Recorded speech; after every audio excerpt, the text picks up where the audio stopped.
د خالي پورز هند او چین په یو بل د شریکې پولې د خلاف ورزۍ تورونه لګولي دي.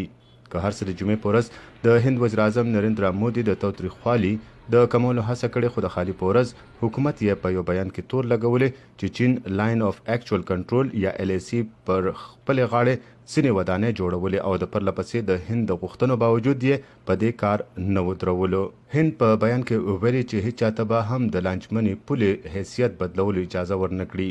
د چین د خارجه وزارت وایان ژاو لیژیان تور لګولې چې هند د همالیا په سیمه کې قصدن عمدن د راپارونې ګامونه پورته کړي.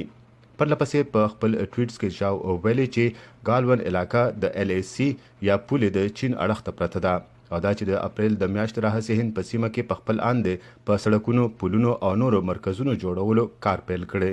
ژاو ویلي چې هندي ځواکونه د LAC یا پولې د دوی غاړې ته ورغلي وو او په چینایي افسرانو او ځواکونو یې برید کړی وو چې له امله جګړه شروع شوه.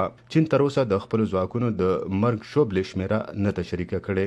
د جمعې په ورځ د هند وزیر اعظم نریندرا مودي د تیر ګل په ورځ شوي د خونړي انخطو په اړه ویلي چې پیښو هند خوږمن کړی او راپارولې دي.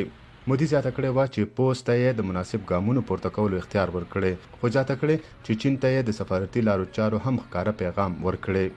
نه وहाँ कोई हमारी सीमा में घुस आया है، نه خو څوک زموږ علاقې ته راغلي دي او نه چا په پوله باندې زموږ پوستې نیولې دي. न ही हमारी कोई पोस्ट किसी दूसरे के कब्जे में है. د هند هوایي ځواکونو مشر راکیش کومار سینګ باودوریا ویلي چې چین د LAC یا پولې خواته هر کال د ګرمۍ په موسم کې هوایي ځواکونو مشکونه کوي، خو سږکال ډېر ځواکونه د پولې غاړې ته یې راجمع کړي دي.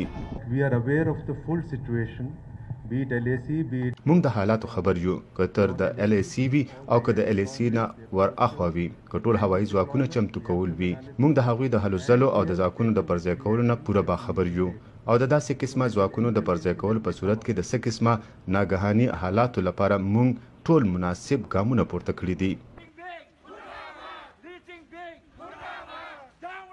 د هند په بېلابېلو ښارونو کې د چین خلاف احتجاجونه دوام لري. دوی غواړي د چین د سامانونو بایکاټ اعلان کړل شي.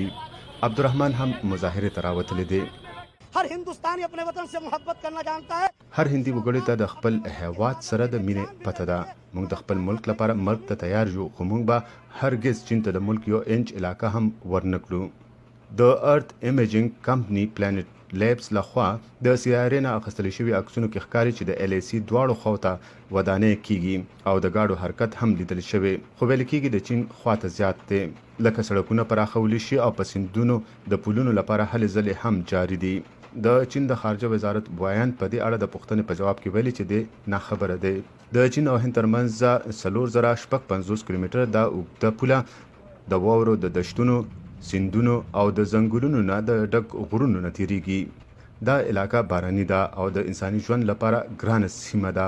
په دې علاقه کې دواړو خواو ډیر کم ځواکونه ساتلي دي. هند او چین دواړو ویلي چې د تاوتریخوالي د کمولو لپاره خپلو کې هڅې کوي.